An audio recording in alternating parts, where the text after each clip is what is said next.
نبی صلی اللہ علیہ وسلم نے فرمایا کہ فتنے یہاں ہیں مشرق کی طرف. یہ اور بھی متعدد سند سے یہ حدیث ہے کہ نبی صلی اللہ علیہ وسلم نے مشرق کی طرف اشارہ کیا. تو مدینہ کا جو مشرق ہے نا، سارے فتنے وہیں سے آئے ہیں. خوارج کا فتنہ بھی وہیں سے پیدا ہوا، فتنہ دجال بھی وہیں سے نکلے گا، اور جو مسیلمہ کذاب کا فتنہ تھا، یعنی مشرق کی طرف جو ممالک ہیں ان سے فتنے نکلیں گے. تو وہ سارے فتنے جتنے بھی تاریخ میں ہوئے ہیں اسی طرف سے ہوئے ہیں، بڑے بڑے فتنے جو ہوئے ہیں نا. چلیں، اور آپ نے فرمایا کہ والجفاء وغلظ القلوب فی الفدائین اہل الوبر. یہ جو گائے کے دم پکڑ کے چلنے والے لوگ تھے نا، ان لوگوں میں فتنے ہیں. جو دیہاتی لوگ تھے نا، دیہاتی، یہ جو دیہاتی لوگوں کے دل سخت ہوتے ہیں نا، تو آگے اس کی تفسیر آ رہی ہے فی ربیعہ و مضر، ربیعہ اور مضر میں. تو ربیعہ اور مضر بھی بنی اسماعیل میں سے ہی، اسماعیل علیہ السلام کی اولاد میں سے ہی ہیں، لیکن ان میں فتنوں کا یعنی ان کی میجورٹی ان کی طرف سے زیادہ فتنے ہوئے. ارتداد بھی انہی میں پھیلے زیادہ، جو مسلمہ کذاب کے وقت ارتداد ہوا تھا، اور نبی صلی اللہ علیہ وسلم کے دنیا سے جانے کے بعد جو ارتداد ہوا ہے. حضرت ابو ہریرہ رضی اللہ عنہ سے روایت ہے، رسول اللہ صلی اللہ علیہ وسلم نے فرمایا فخر اور تکبر ہے اہل وبر میں. جو بڑے جانور نہیں ہوتے، وبر اونٹ کے اس کو کہتے ہیں بالوں کو، تو گائے اور اونٹ پالنے والوں میں تکبر ہے. والسکینۃ فی اہل الغنم، اور بکریاں پالنے والوں میں تواضع ہے، سکینت ہے.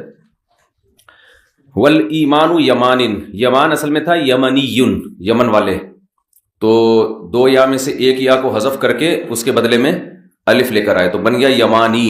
تو پھر قاضی کی طرح یا کو حذف کیا، قاضن میں جیسے حذف ہوتی ہے نا، تو اصل لفظ ہے یمانی. اور جب اس میں مؤنث ہوگا تو یمانیہ، اس کو لوگ یمانیہ پڑھتے ہیں، وہ غلط ہے، کیونکہ یمانی سے جب آخر میں تا آئے گا نا تو وہ یا واپس لوٹ آئے گی، تو یمانیہ. تو یمان، آپ نے فرمایا ایمان یمان میں ہے، اور حکمت وہ بھی یمن والوں میں ہے. جی، قال ابو عبداللہ سمیت الیمن سمیت الیمن لانہا عن یمین الکعبہ، کعبہ کے دائیں طرف ہے نا یمن، اس لیے اس کو یمین میں ہے، تو اس لیے اس کو یمن کہا گیا ہے.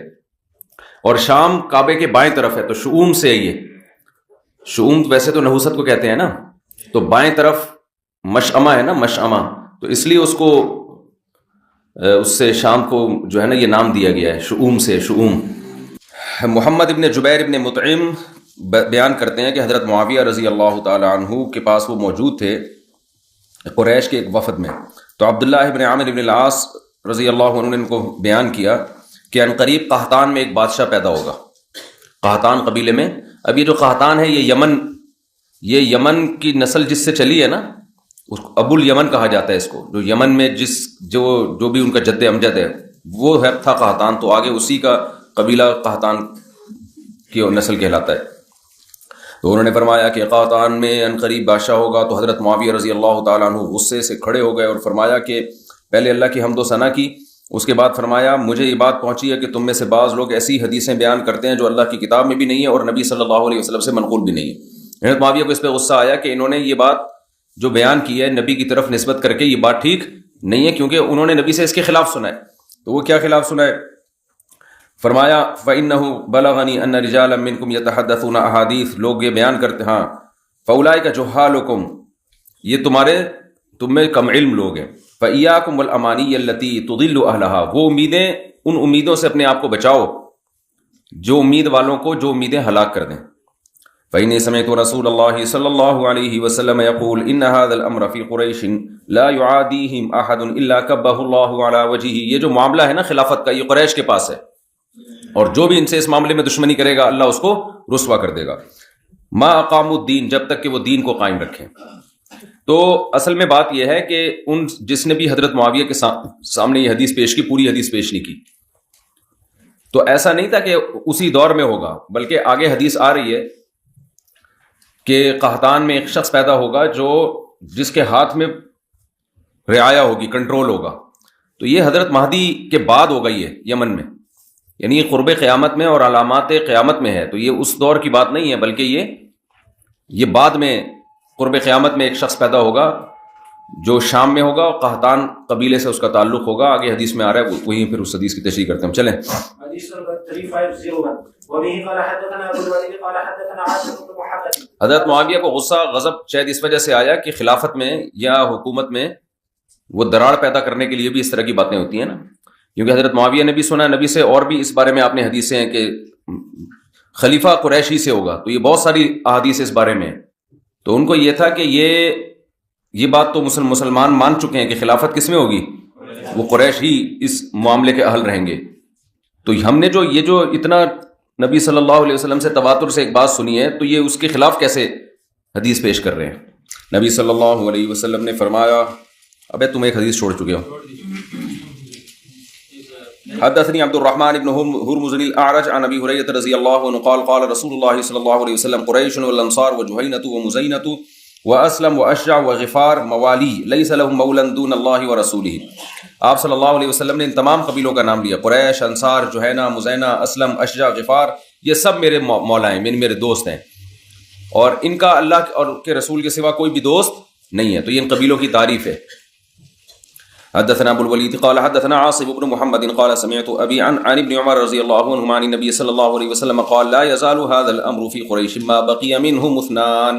آپ صلی اللہ علیہ وسلم نے فرمایا یہ معاملہ ہمیشہ قریش کے ہاتھ میں رہے گا, قریش کے پاس رہے گا, یعنی خلافت کا معاملہ, جب تک کہ دو بھی زندہ ہوں ان میں, یعنی دو قریش بھی زمین پہ موجود رہیں تو خلافت کس کا کہ حقدار کون ہوگا؟ قریش ہوں گے. تو پیچھے حدیث میں آتا ہے ما اقام الدین, جب تک کہ وہ دین کو قائم رکھیں. تو علامہ نبوی رحمہ اللہ نے تو لکھا ہے کہ ان کے دور میں تو کہ قریشی کی حکومت تھی, تو انہوں نے لکھا کہ ابھی تک معاملہ قریش کے ہاتھ میں, لیکن جمہور اس طرف گئے ہیں کہ اس کا مقصد یہ ہے کہ قریش اس کے اہل ہے. یہ خبر نہیں ہے کہ ہمیشہ ایسا ہوگا, یعنی یہ معاملہ ان کے ہاتھ میں رہے گا, مطلب یہ اس کے اہل رہیں گے. اور آگے دوسری حدیث میں اس کی تفسیر ہے ما اقام الدین, جب تک کہ وہ دین قائم کریں, یعنی دین اگر قائم نہیں کرتے تو پھر اہل نہیں ہے. بھائی ایک قریش خلیفہ ہے جس کے بارے میں آپ کو پتا ہے کہ یہ بھی دین قائم کرے گا, دوسرا ہے غیر قریش, یہ بھی دین قائم کرے گا, تو اہل کون ہے دونوں میں؟ جو قریش ہے وہ اہل ہے. تو اور جس کے بارے میں یہ ہے کہ اگر قریش ہے لیکن دین قائم نہیں کرے گا, مرتد ہے یا کفر بوا کا مرتکب ہے, پھر قریشی ہونے کی بیس پہ وہ مستحق نہیں ہے. اچھا, یہ جتنی بھی احادیث ہیں اس پر اتفاق ہے کہ یہ اس سے متعلق ہیں کہ جب سلیکشن کا وقت آئے, سمجھ رہے ہو, لیکن اگر کوئی طاقت کے بل بوتے پر غیر اہل بھی مسلط ہو جائے تو پھر اس کے خلاف بغاوت کی اجازت نہیں ہے. اس بارے میں بھی احادیث بہت زیادہ صریح اور واضح ہیں. وہ تو جب بغاوت کے حکام آئیں گے نا تو ان میں آپ لوگوں نے پڑھی بھی ہوں گی بہت ساری حدیث اس بارے میں, کہ مسلم کی حدیث ہے کہ جب مسلمانوں کا کوئی خلیفہ ہو تو اس کے خلاف جو بھی کھڑا ہو, کائنم من کان, جو بھی کھڑا ہو اس کو قتل کر دو. اس لیے کہ اس پر یہ تو اہل کی بات ہے نا, کہ اہلیت اس میں زیادہ ہے. لیکن بات یہ ہے کہ اگر کوئی اور طاقت کے بل بوتے پر یا کسی بھی چاہے فاسد نظام کے تحت جب وہ مسلط ہو جائے تو پھر چونکہ اس میں اتحاد پارا پارا ہونے کا خطرہ ہے, پھر اس کو قتل کرنے کی اجازت نہیں. یہ جو آج کل جمہوری نظام ہم پر مسلط ہے نا, یہ بھی بیکار نظام ہے, اس سے کبھی خیر کی امید نہ رکھیں. لیکن اگر چاہے اس غلط نظام کے بعد بھی کوئی ملک کا حاکم بن جاتا ہے تو وہ پھر حاکم بن جاتا ہے, پھر اس کو ماننا پڑے گا. تو ایک ہے آپ کے اختیار میں ہو کہ صحیح طریقے سے سلیکشن, تو اس میں تو صحیح طریقہ اختیار کیا جائے گا, لیکن آپ کے اختیار میں نہیں ہے اور صحیح طریقے سے سلیکشن نہیں ہو رہی, تو جو بھی سلیکٹڈ ہوگا تو وے آف سلیکشن جو بھی ہو آپ کو اس سلیکٹڈ کو ماننا پڑے گا. سمجھتے ہو؟ یہ جو خلافت عثمانیہ تھی یہ تو خلافت تھی نا, سب علماء کا اتفاق تھا خلافت تھی, تو اجمیوں کی تھی, عربوں کی تھوڑی تھی. پھر جو بغداد کی خلافت تھی, جو بنو عباس کی خلافت تھی, اس میں اگرچہ قریش کی خلافت تھی لیکن زمین کا بہت بڑا حصہ وہ قریش کے ہاتھ میں نہیں تھا, وہ بہت بڑا حصہ اجمیوں کے ہاتھ میں تھا, تو اس کو بھی مانا گیا ہے.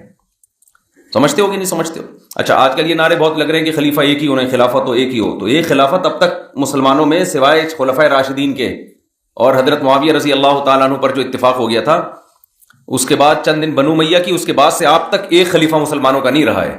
جو کام 1200-1300 سال میں نہیں ہوا, آپ اس کام کے پیچھے اب اپنی صلاحیتیں کیوں ضائع کر رہے ہو؟ سمجھ میں آ رہی ہے بات؟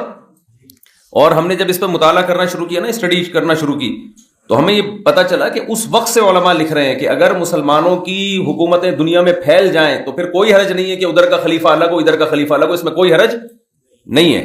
اس لیے کہ اس ایک خلیفہ کے لیے اتنے بڑے علاقے کو کنٹرول کرنا بھی ممکن نہیں ہے. سمجھتے ہو؟ تو اگر اس میں جیسے ہندوستان میں تو ہمیشہ ایک الگ بادشاہت رہی ہے, یہ خلافت عثمانیہ کے تحت تھوڑی تھی ہندوستان. تو مغلیہ جو دور حکومت رہا ہے نا بھائی، عالمگیر بادشاہ نے تو اسلام قائم کیا تھا نا، فتاوی عالمگیریہ اسی دور میں مرتب ہوئی ہے. تو ہندوستان کا جو آئین تھا، جو قانون تھا مسلمانوں کے دور حکومت میں، وہ تو اسلام تھا. ہاں بادشاہ کبھی صحیح آئے، کبھی غلط آئے، کبھی امپلیمنٹ ہوا، کبھی نہیں ہوا، وہ دونوں سیٹ اپ چلتے رہے.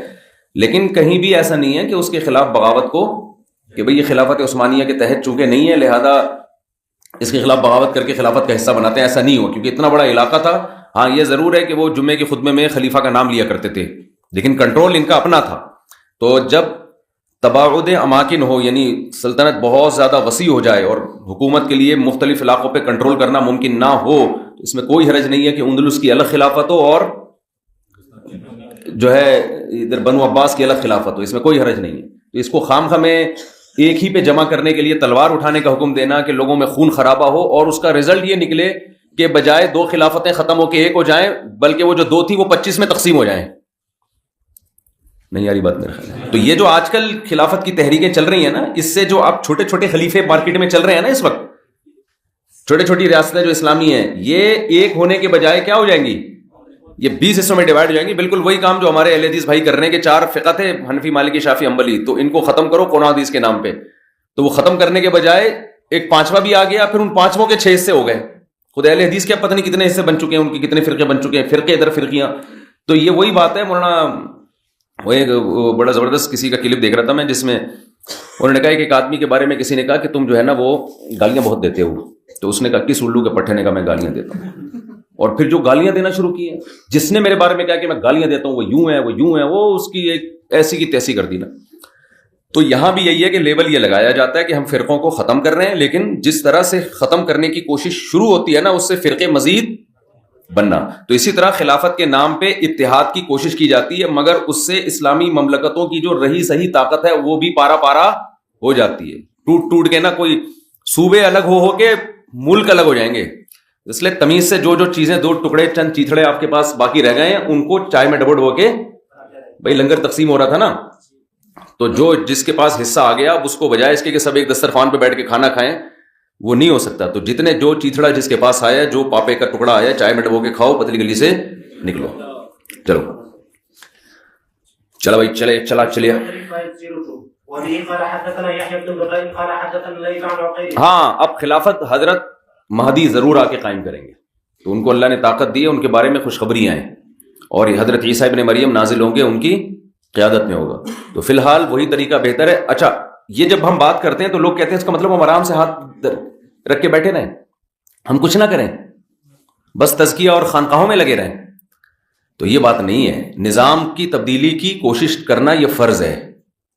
ہم مسلح بغاوت کے قائل نہیں ہیں. باقی اجتماعی طور پر نظام کو تبدیل کرنے کی جتنی بھی سوٹیبل کوششیں ہیں وہ فرض ہیں. اب وہ 20 ہو سکتی ہیں. ایک طریقہ جامعۃ الرشید کا ہے، کسی کو اس سے اتفاق نہ ہو. دوسرا طریقہ جماعت اسلامی والوں کا ہے، JEI والوں کا ہے، اسمبلی میں جا کے انقلاب لے کر آؤ. اور تیسرا چوتھا طریقہ تنظیم اسلامی والوں کا ہو سکتا ہے، یوتھ کلب والوں کا ہو سکتا ہے کہ کالج یونیورسٹیوں میں محنت کرو، بیوروکریسی میں لوگ لے کر آؤ. تو یہ 20 طریقے ہو سکتے ہیں. ان میں سے کوئی بھی آپ کو سوٹیبل لگے وہ طریقہ آپ پر اختیار کرنا فرض ہے. تو ہم یہ نہیں کہہ رہے کہ سسٹم کو تبدیل کرنے کی کوشش نہ کریں، مگر اس طریقے سے تبدیل کرنے کی کوشش کریں کہ تبدیلی کے امکانات ہوں. اس طریقے سے کہ رہے صحیح سے بھی جائیں، وہ طریقہ مناسب نہیں ہے. چلو بھائی ڈبل یا حديث نمبر 3502 وبه قال حدثنا يحيى بن بكير قال حدثنا ليث عن وقيل عن ابن شهاب عن ابن المسيب عن جبير بن مطعم قال مشيت انا وعثمان بن عفان الى رسول الله صلى الله عليه وسلم فقال يا رسول الله اعطيت بني المطلب وتركتنا. آپ صلی اللہ علیہ وسلم اہل قرابت تھے، ان کو غنیمت میں حصہ دیا کرتے تھے نا. تو اللہ نے حکم دیا تو حضرت عثمان ابن عفان رضی اللہ تعالیٰ عنہ گئے اور جبیر ابن مطعم گئے. انہوں نے عرض کیا یا رسول اللہ آپ نے فلاں فلاں بنی مطلب کو دیا اور ہمیں چھوڑ دیا. تو آپ نے فرمایا کہ انما نحن وهم بمنزلۃ واحدۃ، انما نحن وهم منک بمنزلۃ واحدۃ. وہ اور ہم آپ کی نسبت کیا ایک ہی منزل، ایک ہی جیسے ہیں، یعنی ایسا نہیں ہے وہ مجھ سے قریب ہیں اور آپ کا رشتہ ان کی نسبت مجھ سے دور ہے. فقال نبی صلی اللہ علیہ وسلم انما بنو ہاشم وبنو المطلب شیء واحد. ٹھیک ہے نا، ایک ہی چیز ہے وہ. تو یہ بھی قرابت کی فضیلت بیان ہو رہی ہے نا. امام بخاری جب احادیث پر کوئی باب باندھتے ہیں نا تو ادنا سی بھی مناسبت ہونا تو وہ حدیث کو ذکر کرتے ہیں. بخاری اور دیگر حدیث کی کتابوں میں یہ فرق ہے کہ صحیح بخاری میں جو ترجمۃ الباب ہے اس سے متعلق جب حدیث آئے گی تو اس میں تلاش کرنا پڑتا ہے کہ اس کا ترجمۃ الباب سے مناسبت اس کی کیا ہے. مثال کے طور پر آپ نے بخاری اول میں پڑھا ہوگا نا کہ جو بدریین کی فضیلت پر احادیث ہیں تو ان میں ہر وہ حدیث لے کر آئے ہیں جس کا حالانکہ بدر کی فضیلت سے کوئی تعلق نہیں ہے, لیکن صرف اس حدیث میں یہ راوی نے یہ بیان کیا وکانہ بدرین, یہ صحابی کہاں کے تھے, بدر کے تھے, تو اتنی مناسبت بھی تھی تو وہ حدیث لے کر آئے. کیونکہ یہ بھی امام بخاری کی نظر میں ایک فضیلت ہے نا کہ راوی اس صحابی کی اس صفت کو ہائی لائٹ کر رہے ہیں کہ وکانہ بدرین. سمجھتے ہو کہ نہیں سمجھتے؟